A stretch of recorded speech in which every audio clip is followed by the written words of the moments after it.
በፊልሙ መጀመሪያ ላይ ሺያንን እናያታለን። ሺያን በሰዎች ራስ ላይ ቀይ መስመሮችን ማየት ትችላለች። እነዚህ መስመሮች ኤስ ላይን ብላ ትጠራቸዋለች። ኤስ ላይን ማን ከማን ጋር የጾታዊ ግንኙነት እንደሚፈጽም ያሳያል። አንድ ሰው ብዙ አካላዊ ግንኙነት በኖሩት ቁጥር በራሱ ላይ የሚታዩት መስመሮች እየበዙ ይሄዳሉ። ገና ልጅ ሳለች ስለ እነዚህ መስመሮች ምንነት ሳታውቅ አንድ ስዕል ስላ ነበር። የሺያን እናት በስዕሉ ላይ አንድ ቀይ መስመር ከባሏ ተነስቶ በቀጥታ ወደ እህቷ ራስ ሲሄድ አየች። በዚህም ባለቤቷ ከገዛ እህቷ ጋር ጾታዊ ግንኙነት እንደነበረው ተረዳች። ወዲያውኑም ባለቤቷን በኩሽናው ቢላዋ ገድላው ሺያንን ብቻዋን ትታ በመጥፋት ተሰወረች። ቀስ በቀስ ሺያን እነዚህ መስመሮች ምን ያህል አደገኛ እንደሆኑ ተረዳች። ከዚህም እርግማን ራሷን ነፃ ለማውጣት ከህንፃ ላይ በመዝለልና የደም ስሮቿን በመቆረጥ ደጋግማ ህይወቷን ለማጥፋት ሞከረች። ነገር ግን በእያንዳንዱ ሙከራዋ ያለምንም ጭረት ትተርፍ ነበር። በመሆኑም ሺንያን ለምን ለዚህ እርግማን እንደተመረጠች ለማወቅ ወሰነች። የምትፈልገው ብቸኛ ነገር ከዚህ መከራ ነፃ የምትሆንበትን መንገድ መፈለግ ነው። በቀን አፓርተማ ውስጥ ተቆልፎባት ትቆያለች። ሌሊት ወደ ውጭ በምትወጣበት ጊዜ ጥቁር መነጽር ታደርጋለች። በዚህ መሃል በሺንያን አፓርትመንት ትይዩ አዲስ ጎረቤት መጣች። ሺያንም በሴትዮዋ ራስ ላይ ብዙ የቀይ መስመሮች መኖራቸውን አስተዋለች። ጎረቤቷ ሺያንን ስታይ ፈገግ ትላለች። ሺያን ግን በፍጥነት ራሷን ትደብቃለች። ጥቂት ቆይታም ጎረቤቷ ለሺያን ፍራፍሬዎችን ለመስጠት ወደ አፓርተማዋ ትመጣለች። ሺያን በመፍራት ቤት ውስጥ እንደሌለ ሰው ሆና ትደበቃለች። ጎረቤቷም ፍራፍሬዎቹን ከደጃፏ አኖራ ትሄዳለች። ጎረቤቷ እንደሄደች ሺያን በፍጥነት ፍራፍሬዎቹን ከረጢት አንስታ ለቀናት እንዲህ ያህል ጣፋጭ ቀምሳ እንደማታውቅ ሁሉ በደስታ መብላት ትጀምራለች። በሌላ በኩል ደግሞ የእህቱን ልጅ ኮንግን ከሚያሳድገው ኢንስፔክተር ሃን ጋር እንተዋወቃለን። የኮንግ ወላጆች በህይወት ስለሌሉ እሷን የሚንከባከባት ብቸኛው ሰው ሃን ነው። በኮንግ ትምህርት ቤት ሃንያንግ የምትባል ሴት ልጅ ከጓደኞቿ ጋር በመሆን ሁልጊዜ ኮንግን ያንገላታታል። እንደ ማንኛውም ቀን ኮንግን ክፉኛ ከደበደባት በኋላ ሃንያንግ በሚቀጥለው ቀን ገንዘብ ይዛ ካልመጣች ከትምህርት ቤቱ ጣሪያ ላይ እንደምትወረውራት በማስፈራራት ታስጠነቅቃታለች። በዚህ መሃል ኢንስፔክተር ሃን ስለ አንድ የግድያ ወንጀል ምርመራ እያካሄደ ነው። ተጠርጣሪው የሞተር ሳይክል ባርኔጣ ሄልሜት ያደረገ የዕቃ አድራሽ ዴሊቨሪ ማን ቢሆንም ስለ እውነተኛ ማንነቱ ምንም ፍንጭ አልነበራቸውም። ሺንያንም ይህንን ዜና በቴሌቪዥን ትመለከታለች። ባርኔጣ ያደረገ ሰው በራሱ ላይ አንድ ቀይ መስመር ብቻ እንደነበረው ታስተውላለች። ይህም በዚህ ዘመን በጣም ብርቅዬ የሆነ እይታ ነው። በዚያኑ ምሽት ሺያን ያንን አንድ መስመር ብቻ ያለውን ሰው ወደ አዲሷ ጎረቤት አፓርትመንት ሲገባ ታየዋለች። ፖሊስ ደውላ ለመጠቆም ወዲያውኑ ትሞክራለች። ነገር ግን ሰውየው የጎረቤቷ ፍቅረኛ መሆኑን ትረዳለች። ስህተቷን ስታውቅ በፍጥነት ስልኩን ትዘጋዋለች። በማግስቱ ጠዋት ወደ ትምህርት ቤት ከመሄዷ በፊት ኮንግ ኢንስፔክተር ሃንን ገንዘብ ትጠይቀዋለች። እሱም ምን ያህል እንደሚያስፈልጋትና ለምን እንደፈለገችው ይጠይቃታል። ኮንግ ግን እጁ ላይ ያለውን ገንዘብ በሙሉ ብቻ እንደምትፈልግ ትነግረዋለች። ሃንም በኪሱ ቦርሳ ውስጥ ያለውን ጥሬ ገንዘብ በሙሉ ይሰጣትና በኋላ ተጨማሪ ገንዘብ አምጥቶ እንደሚሰጣት ይነግራታል። ገንዘቡን እየሰጣት ሳለ ሃን በኮንግ አካል ላይ ያሉትን ቁስሎች ያስተውላል። እንዴት እንደተጎዳች ይጠይቃታል። ኮንግ ግን መልስ ከመስጠት ይልቅ በቁጣ ቃል ትመልስለታለች። ከመቼ ወዲህ ለእሷ መጨነቅ እንደጀመረ በመጠየቅ ታመናጭቀዋለች። እሷ ከወጣች በኋላ ሃን ወደ በረንዳው ወጥቶ ሺያን ወደምትኖርበትና እሱ ካለበት ትይዩ ወዳለው አፓርትመንት ይመለከታል። በዚያው ቅጽበት የሥራ ባልደረባው ደውሎ ትላንት ምሽት አንዲት ሴት ስለ ተጠርጣሪው ለፖሊስ ደውላ እንደነበር፣ ነገር ግን በንግግሯ መካከል ስልኩን እንደዘጋችው ይነግረዋል። ባልደረባው ሃን ሄዶ እንዲጠይቃት ይመክረዋል።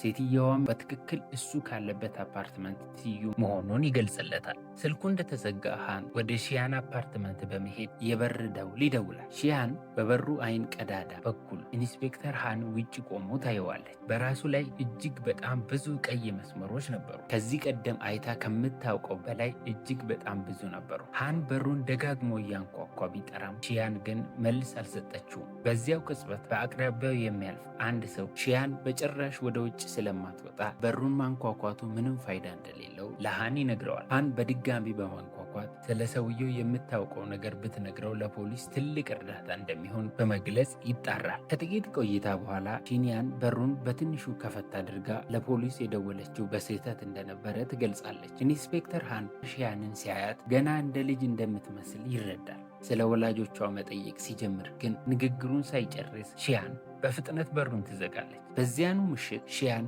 በራሱ ላይ አንድ ቀይ መስመር ብቻ ያለውን ባርኔጣ ያደረገ ሰው እንደገና ታየዋለች። በዚህ ጊዜ ሰውየው የሚኖረው በራሱ አፓርተማ ህንፃ ውስጥ መሆኑን ትረዳለች። በማግስቱ ሃን በከተማ ውስጥ ተጠርጣሪው የሚመስሉ ዴሊቨሪ ማን በሙሉ እያጣራ ይቆያል። በአፓርተማ ቁጥር 69 ውስጥ የሚኖረው የዕቃ አድራሽ እንዲመረምረው የስራ ባልደረባውን ወደ ሺያን ህንፃ ይልከዋል። የሃን የስራ ባልደረባ አፓርተማ 69 ሲደርስ ቦታው በሙሉ አጠራጣሪ እንደሆነ ያስተውላል። ፍርሃት እንደተሰማው ባገኘው መረጃ ላይ ሪፖርት ለማድረግ በፍጥነት ወደ ሃን ይደውላል። ነገር ግን ንግግሩን ሳይጨርስ ሁኔታውን በሚስጥር ሲሰማ የነበረው መነጽር ያደረገው ሰው ድንገት ጥቃት ሰንዝሮ አሰረው። የሆነውን ነገር የተረዳው ሃን ወዲያው ሁኔታው ገብቶት መኪናውን በከፍተኛ ፍጥነት ወደ ህንፃው ይነዳ ጀመር። በዚሁ ሰዓት ባርኔጣ ያደረገው ሰው ቀጣይ ሰለባውን ፍለጋ ባርኔጣውን አድርጎ ይወጣል። የእግሩን ኮቴ የሰማችው ሺያን በመስኮቷ በኩል ቁልቁል ትመለከታለች። ባርኔጣውን ያደረገው ሰው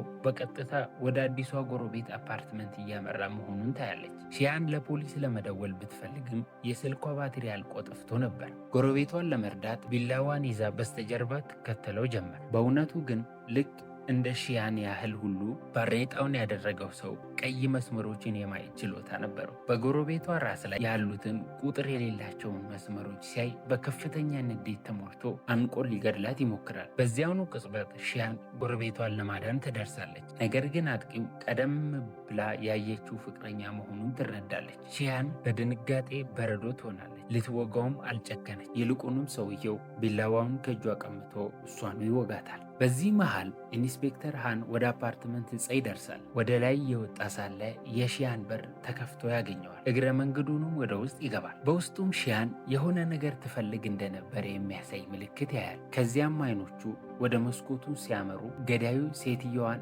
እያነቃት እንደሆነ ያስተውላል። ሺያን በቆራጥነት ወደ ገዳዩ እየዳየች በመሄድ እግሩን በቢላዋ ትወገዋለች። ገዳዩ ቢላዋውን ነቅሎ ሊጨርሳት ሲዘጋጅ ኢንስፔክተር ሃን ተኩሶ ይጠለዋል። በዚህም የሺያንን እና የጎረቤቷን ህይወት ያድናል። ከክስተቱ ጥቂት ቆይታ በኋላ አምቡላንስ ደርሶ ገዳዩን እና ሴትየዋን ይዘዋቸው ይሄዳሉ። ኢንስፔክተር ሃን በመንገድ ላይ ወድቆ ያገኛቸውን የሺያንን ጥቁር መነጽር ይመልስላታል። ሺያን መነጽሮቹን እያየች የገዳዩን ንግግር ታስታውሳለች። እሱም ቀይ መስመሮችን ማየት የቻለው በእነዚህ መነጽሮች ምክንያት እንደሆነ መጠርጠር ትጀምራለች። ኢንስፔክተር ሃን ወደ ሆስፒታል መሄድ እንደምትፈልግ በድጋሚ ጠይቃታል። ሺያን ግን ምንም እንዳልሆነችና ደህና መሆኗን አጥብቃ ትናገራለች። በዚህ ቅጽበት ኮንግ ትመጣለች። ወዲያውኑም ሺያንን እዚያ ምን እንደምትሰራ ለማወቅ ትጠይቃለች። ሺያን ግን ምንም መልስ ሳትሰጥ በዝምታ ወደ አፓርተማዋ ተመልሳ ትገባለች። ቆየት ብሎ ወደ ቤት ከተመለሱ በኋላ ሃን የኮንግን ሁኔታ ለመፈተሽ ወደ ክፍሏ ይገባል። በትምህርት ቤት ሁሉ ነገር መልካም ስለመሆኑ ሊጠይቃት ቢሞክርም ኮንግ ግን ግልጽ ያልሆኑና ለጥያቄው ግድ የሌላቸው መልሶችን ትሰጠዋለች። ሃን ሊወጣ ሲል ኮንግ ድንገት ስለ ሺያን ትጠይቀዋለች። ሃንም በመገረም እንዴት እንደምታውቃት ይጠይቃታል። ኮንግም ሺያን ቀደም ሲል እሷ የምትማርበት መካከለኛ ደረጃ ትምህርት ቤት ውስጥ አብራት እንደነበረች ትገልጻለች። ከዚያም በአንድ ወቅት እናቷ አባቷን ገድላ ብቻዋን ጥላት ተሰወረች። በዚህ መሃል ሺያን ጽኑ ውሳኔ ላይ ትደርሳለች። ዓለምን ለመጠበቅ ስትል በዚህ የተረገመ ስጦቷ እየተጠቀመች ሕይወቷን እንዲሁ ለመቀጠል ትወስናለች። መነጽሯንም አውልቃ በጎን ታስቀምጠዋለች። ነገር ግን አሁን በመላው ከተማው ላይ የተዘረጉ ስፍር ቁጥር የሌላቸው ቀይ መስመሮችን ማየት ትችላለች። በዚሁ ቅጽበት ካልታወቁ ቁጥር አንድ መልእክት ይደርሳታል። መልእክቱም እኔ ዓለምን አንቺ በምታይበት መንገድ ማየት እችላለሁ። የበለጠ ለማወቅ ከፈለግሽ ወደ ሁለተኛ ደረጃ ትምህርት ቤት ነይ ይላል። በማግስቱ ኮንግ ከትምህርት ቤት ወደ ቤት ስትመለስ በልብስ ማስቀመጫ ሳጥኗ ሎከር ውስጥ አንድ መነጽር ታገኛለች።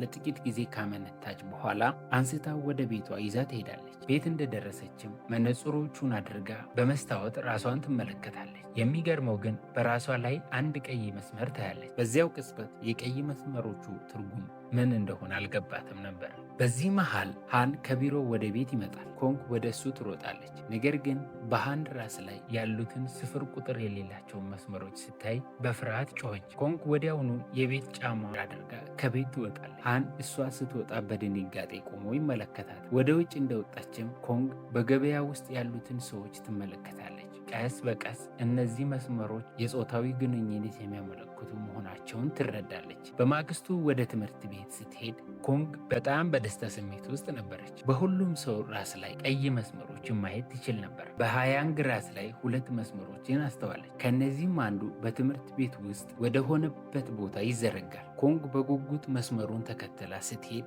መስመሩ ከአንድ የኮሪያ ቋንቋ መምህር ጋር የተገናኘ መሆኑን አረጋገጠች።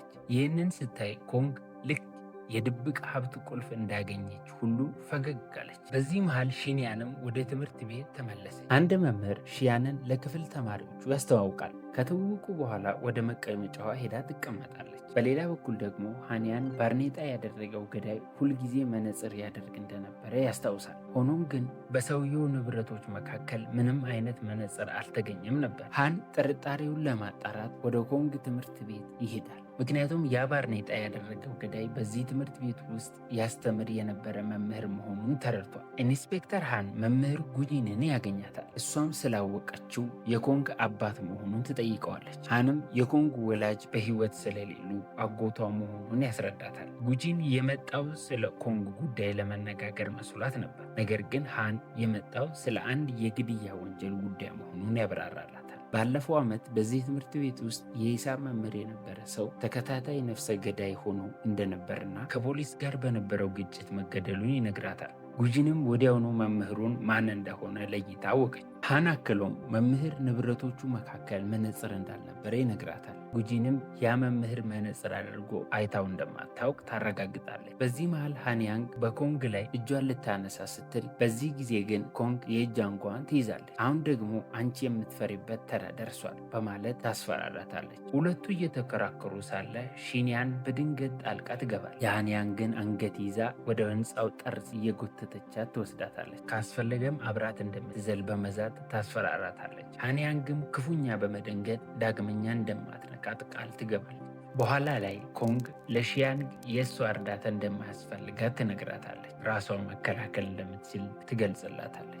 ሺንያንግ ኮንግ በእሷ እየተቀየመች መስሎ ተሰምቷት ነበር። ነገር ግን ኮንግ እንድትከተላት በመጠቆም ትጠራታለች። በሌላ በኩል ሃን ዮጂንን ጠይቆ ከጨረሰ በኋላ ተጨማሪ ነገር ካወቀች ወዲያውኑ እንድትደውልለት ይነግራታል። ዮጃን ሃንን ኮንግን አግኝቷት እንዲሄድ ሀሳብ ብታቀርብም እሱ ግን ኮንግ እንዲህ ባለ ሁኔታ መገናኘት እንደማትፈልግ ገልጾ ከትምህርት ቤቱ መውጣት ይጀምራል። ሃን በቀጥታ የአግዳይ መምህር ይሄድበት ወደ ነበረበት መጠጥ ቤት ያመራል። ለባርቴንደሩ ፎቶውን በማሳየት ስለ ጉዳዩ ይጠይቀዋል። ባርቴንደሩ ሰውየው ትንሽ እንግዳ እንደነበረ ያስረዳዋል። ሌሎችን እየተመለከተ በከፍተኛ ድምፅ ይቆጥር እንደነበርና ከዚያም በድንገት በሳቅ ይፈነዳ እንደነበረ ይገልጽለታል። በዚህም ባህሪው ምክንያት ቀደም ሲል ብዙ ሰዎች ተጋጭተውትና ደብድበውት ነበር። ባርቴንደሩ ፎቶውን እየተመለከተ ሰውየው ሁልጊዜ መነጽር ያደርግ እንደነበር አክሎ ገለጸ።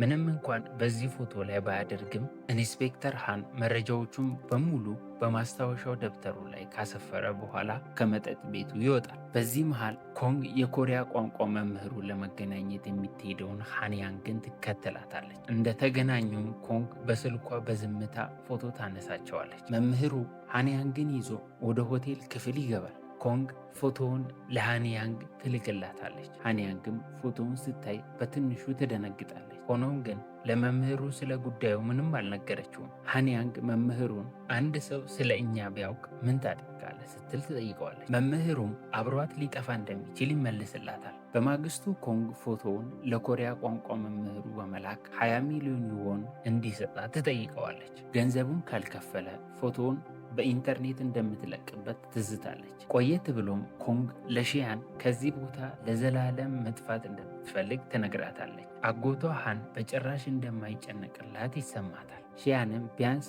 ልትደገፍበት የምትችለው ሰው እንዳላት በመግለጽ ታጽናናታለች። ኮንግ ግን እናቷ በሕይወት ካለች ለምን ፈልጋ እንደማታውቅ ትጠይቃታለች። ሊፈልጓት ይገባ እንደነበረ ትናገራለች። ይህንን ስትሰማ የሺያን ስሜት ይከፋል። በዚያኑ ምሽት በመስኮት ቁልቁል ስትመለከት አንድ በዕድሜያቸው የገፉ ባልና ሚስት በራሳቸው ላይ አንድ ቀይ መስመር ብቻ ኖሯቸው እርስ በእርስ ሲገናኙ ታያለች። አብዛኞቹ ሌሎች ጥንዶች ግን በራሳቸው ላይ ብዙ መስመሮች ነበሯቸው። በማግስቱ ሃንያንግ በክፍል ውስጥ ተኝታ ሳለ ወደ ቢሮ ትጠራለች። በዚህም የኮሪያ ቋንቋ መምህሩ ክፉኛ ይገስጻታል። ቆየት ብሎም ሃንያንግ በምስጢር ልታገኘው ትመጣል። በትምህርት ቤት ውስጥም እንደማያውቃት ሆኖ ስለሚቀርባት ተቆጥታ ነበር። መምህሩ አንድ ሰው ፎቶ እየላከ እያስፈራራው እንደሆነ ያስረዳታል። ሃንያንግም ይህንን ያደረገችው ከክፍላቸው ተማሪ የሆነችው ኮንግ መሆኗን ትነግረዋለች። መምህሩ ስለ ግንኙነታቸው እንዴት ልታውቅ እንደቻለች ይጠይቃታል። በንዴትም ሃንያንግን መውቀስ ይጀምራል። ሃንያንግን በተራዋ ተናዳ ምንም ግድ የለኝም በማለት ጥላው ትሄዳለች። በዚህ መሃል ኮንግ ሃንያንግን ለማስቀናት ስትል ከሃንያንግ ፍቅረኛ ጋር ጊዜ ማሳለፍ ትጀምራለች። ይህንን ያየችው ሃንያንግ በፍቅረኛዋ ላይ ይበልጥ ትቆጣለች። ሺንያንም ይህንን አዲስ የኮንግን ባህሪ ተመልክታ በትንሹ ትገረማለች። ቆየት ብሎ ሁለቱ በመታጠቢያ ክፍል ውስጥ ሳሉ ሺንያን የኮንግን መነጽሮች ትመለከታለች። ወዲያውኑም ሁሉንም ነገር ትረዳለች። መነጽሮቹ ልክ ገዳዩ ያደርጋቸው የነበሩትን አይነት ናቸው። ሺንያን ለኮንግ በእነዚህ መነጽሮች አማካኝነት የጾታ መስመሮችን ኤስ ላይን ማየት እንደምታውቅ ትነግራታለች። ኮንግ ሺያንግ የምታወራው ነገር እንዳልገባት ለማስመሰል ትሞክራለች። ሺንያንግ ግን እሷ ቀይ መስመሮችን ማየት እንደምትችል ትነግራታለች። ኮንግ አላመነቻትም። ይልቁንም በእኔ ራስ ላይ ስንት መስመሮች አሉ ስትል ትጠይቃለች። ሺንያንግ በኮንግ ራስ ላይ አንድ መስመር ብቻ እንዳለ ትነግራለች። አክላም በመምህሩ ጁንጂን ራስ ላይ ምንም መስመር እንደሌለ፣ በአጎቷ በሃን ራስ ላይ ግን ስፍር ቁጥር የሌላቸው መስመሮች እንዳሉ ትገልጽላታለች። ከዚያም ሺንያን መነጽሮቹን ከየት እንዳገኘቻቸው ኮንግን ትጠይቃለች። ኮንግ መነጽሮቹን በትምህርት ቤት የልብስ ማስቀመጫዋ ሳጥን ሎከር ውስጥ እንዳገኘቻቸው ትነግራታለች። ሺንያን መነጽሮቹን ምን ያህል አደገኛ እንደሆኑ በማስጠንቀቅ እንድትሰጣት ትጠይቃለች። ኮንግ ግን መነጽሩን ነጥቃ በመውሰድ የእሷ መሆኑን በጽኑ ትናገራለች። ወደ ቤት በሚመለሱበት መንገድ ላይ ሺንያን አባቷን ለምን እንደሞተና እነዚህ መስመሮች ምን ያህል ጉዳት ሊያደርሱ እንደሚችሉ ለኮንግ ለማስረዳት ትሞክራለች። ሆኖም ኮንግ በንግግሯ እየተነካች አትመስልም ነበር። በዚያ ምሽት ኮንግ የሃንያንግን ፍቅረኛ እየሳመች ሳለ የኮሪያ ቋንቋ መምህሩ የጠየቀችው 20 ሚሊዮን ዎን ማዘጋጀቱን የሚገልጽ መልእክት ይልክላታል። ወደ ትምህርት ቤቱ የህንፃ ጣሪያ ሩፍቶፕ እንድትመጣ ያዛታል። ከዚያ በኋላ ኮንግ ከሆቴል ክፍል ወጥታ ከፍቅረኛዋ ጋር ፎቶ ለመነሳት ወደ ፎቶ ቤት ታመራለች። በዚህ መሃል ሃንያንግ በመታጠቢያ ክፍል ውስጥ የኮንግንና የሺን ያንን ንግግር በሚስጥር ሰምታ ስለነበር በስውር ትከታተላት ነበር። አሁን ኮንግ በመነጽሮቹ አማካኝነት ቀይ መስመሮቹን ማየት እንደምትችል አውቃለች። ኮንግ መነጽሮቹን በቦርሳዋ ውስጥ ከታ ፎቶ ለመነሳት ስትሄድ ሃንያንግ በስውር መነጽሮቹን ትሰርቃለች። ፎቶ ተነስተው ካለቁ በኋላ ኮንግ ቦርሳዋን ስትፈትሽ መነጽሮቹ እንደሌለ ትረዳለች። በድንጋጤ ተውጣ ሱቁን በሙሉ በጭንቀት ትፈልጋለች። ሰራተኞቹንም ትጠይቃለች። ነገር ግን መነጽሮቹ የትም አልተገኙም። በዚህ መሃል ሃንያንግ የሰረቀችው መነጽር አድርጋ በገበያ ማዕከል ውስጥ ትንሸራሸራለች። ኮንግ ሺያን የወሰደችበት መስሏት ወደ እሷ በመደወል መነጽሮቹን እንድትመልስ ትጠይቃለች። ሺያን ግራ በመጋባት እሷ ቤቷ መሆኗንና መነጽሮቹን ልትወስድ የምትችልበት ምንም አይነት መንገድ እንደሌለ ትነግራታለች። ኮንግ ወደ ትምህርት ቤት እየሄደች መሆኑን ተናግራ ስልኩን ትዘጋዋለች። ሺንያን በነገሩ ተደናገጠች። ሰዓቱ ወደ እኩለ ሌሊት ተቃርቧል። ኮንግ እየሮጠች ትምህርት ቤት ደርሳ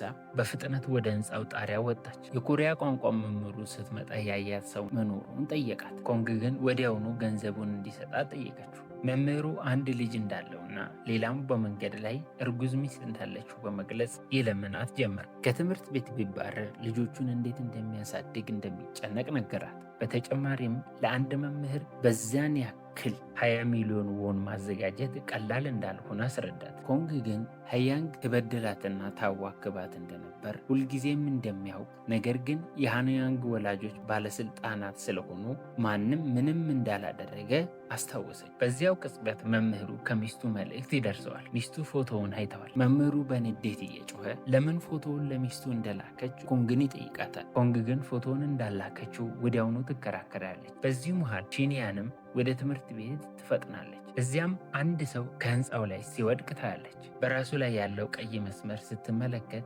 የወደቀችው ኮንግ መሆኗን ትረዳለች። ኮንግን በዚህ ሁኔታ ማየት ሺያንን ክፉኛ ይሰብራታል። ሺያን በፍጥነት ኮንግን ወደ ሆስፒታል ትወስዳታለች። ኮንግ አሁንም ትንፋሽ አለ። ኮንግ ወደ ቀዶ ጥገና ክፍል ስትገባ ሺያን በጭንቀት ውጭ ባለው ወንበር ላይ ትቀመጣለች። ኢንስፔክተር ሃንም ይደርሳል። ለጥቂት ጊዜ ካሰበ በኋላ ሺያንን በዚያ እኩለ ሌሊት ወደ ትምህርት ቤት ለምን እንደሄደ እንደሄደች ይጠይቃታል። ሺያን ኮንግ ወደ ትምህርት ቤት እየሄደች እንደሆነ ደውላ እንደነገረቻት ታስረዳለች። ኮንግ ችግር ላይ ልትወድቅ እንደምትችል ስለሰጋች እዚያው እንደሄደችላት አክላም ትገልጻለች። በማግስቱ የኮሪያ ቋንቋ መምህሩ ወደ ትምህርት ቤት አልመጣም። ማንኛውም ጥሪ ምላሽ አይሰጥም ነበር።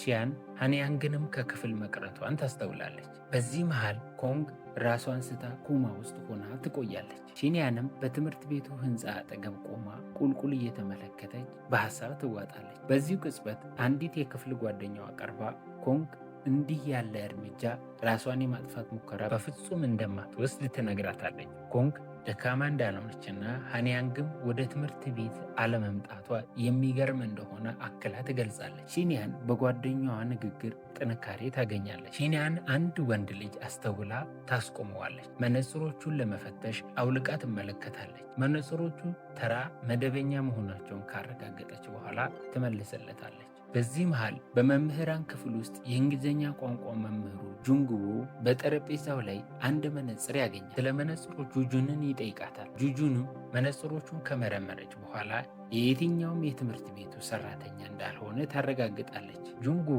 መነጽሮቹን ሲያደርጋቸው እሱ ቀይ መስመሮችን ማየት ይጀምራል። እነዚህ መስመሮች በትክክል ምን ማለት እንደሆኑ ወዲያውኑ ይረዳል። ኢንስፔክተር ሃን ጉጁንን ለማግኘት ወደ ትምህርት ቤቱ ይመጣል። ኮንግን ታዋክባት ስለነበረችው ልጅ ይጠይቃታል። ጉጁን ልጅቷ ከዚህ ቀን ጀምሮ ትምህርት ቤት እንዳልመጣች ትነግረዋለች። ከዚያም ሃን የኮንግንና የሃንያንግን ፍቅረኛ የሚያሳይ ፎቶ ያሳያትና ልጁ ማን እንደሆነ ይጠይቃታል።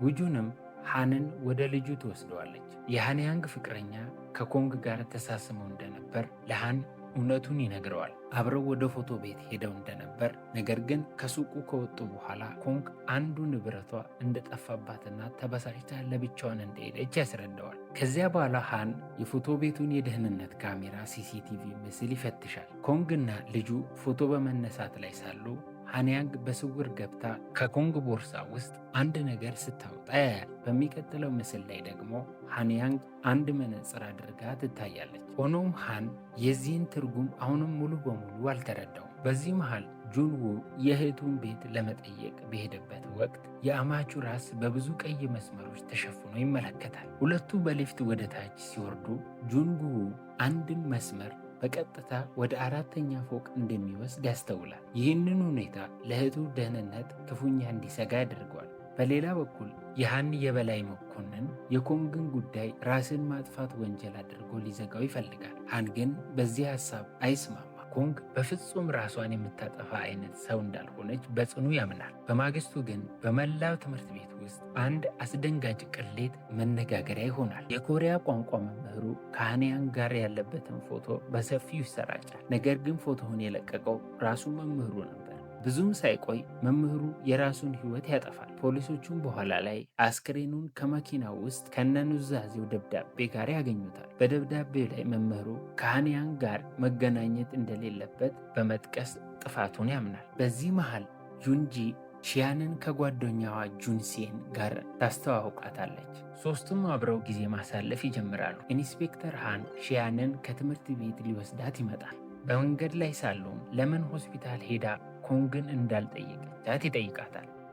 ሺንያን ግን በዝምታ ትወጣለች። ሃንም እንዲህ በማለት ያረጋጋታል። በምንም ነገር እንደማይጠረጥራት ይነግራታል። ያደረገችው ሁሉ ያደረገችው ስለ ጓደኛዋ ከማሰብ እንደሆነ ያውቃል። በመቀጠል ሃን ኮንግ በዚህ እኩለ ሌሊት ለምን ወደ ትምህርት ቤት የሄደች ይመስልሻል ሲል ይጠይቃታል። ሺያንም መልሳ ሃንን ስለ ኮንግ መነጽሮች የሚያውቀው ነገር ካለ ትጠይቀዋለች። ሃን ግራ ተጋብቶ ስለ መነጽሮቹ ምንም የሚያውቀው ነገር እንደሌለ ይነግራታል። እውነቱን በግልጽ እንደተነግረው ቢወተውታትም ሺንያን ግን በመጀመሪያ መነጽሮቹን እንዲፈልግ ትነግረዋለች። ያኔ ብቻ ሙሉውን እውነታ እንደምትገልጽለት ቃል ትገባለች። በዚህ መሃል ጁንግዎ አማቹን መከታተል ይጀምራል። ብዙም ሳይቆይ አማቹ በቤቱ ውስጥ ስብሰባ አለብኝ ብሎ የዋሸው ውሸት እንደሆነና በእውነቱ ግን ከአንዲት ሌላ ሴት ጋር ሆቴል ውስጥ እንደሚገናኝ ይደርስበታል። አቤት ውርደት!